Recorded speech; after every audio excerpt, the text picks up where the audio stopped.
बीच tariff पर America के साथ बढ़ते टकराव की वजह से चीन की कुछ कंपनियां अब भारत में भारतीय नियमों के तहत व्यापार करने के लिए मानने लगी हैं। रिपोर्ट के मुताबिक कंप्रेसर बनाने वाली चीन की कंपनी शंघाई हाइली ने भारतीय कंपनी वोल्टास के साथ बातचीत को नए सिरे से आगे बढ़ाया है और भारत में मैन्युफैक्चरिंग के लिए ज्वाइंट वेंचर के लिए वो तैयार है। सर, क्या बदलती हुई परिस्थिति, बदलती हुई तस्वीर में चीन निवेश को लेकर के अब भारत की शर्तें मान सकता है? और चीन की तरफ से कोशिशें शुरू हुई हैं। हम लोग लगातार इस पर चर्चा कर रहे हैं। साउथ ईस्ट एशिया के दौरे पर थे शी जिनपिंग, और जहां उन्होंने उन अर्थव्यवस्थाओं के लिए, वियतनाम, कम्बोडिया, मलेशिया जैसी अर्थव्यवस्थाओं के लिए अपना नजरिया उदार करने की और एक बेहतर गठजोड़ बनाने की कोशिश की।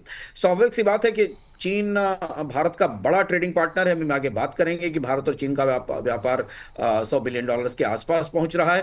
तो भारत के बाजार में प्रवेश के लिए अब चीन उन शर्तों को मान सकता है तो शर्तें आमतौर पर पहले चीन को भारी लगती थी, जिसमें में सबसे बड़ी ये शर्त थी कि शायद चीनी कंपनियां भारत में माइनॉरिटी हिस्सेदारी के साथ काम करने को तैयार नहीं थी। उनका कहना था कि अगर उनकी कंपनियां भारत में निवेश कर रही हैं तो कंपनी पर नियंत्रण चीन की कंपनी का होना चाहिए। और इसमें शंघाई हायली ग्रुप और हायर दो कंपनियां हैं। हायर जो कि कंज्यूमर इलेक्ट्रॉनिक्स बेचती है, और शंघाई हायली जो कि एसी और फ्रिज के वोल्ट के कंप्रेसर्स बनाती है। इन कंपनियों के साथ जो बातचीत शुरू हुई है उसमें अब उनका रुख बदला हुआ दिख रहा है।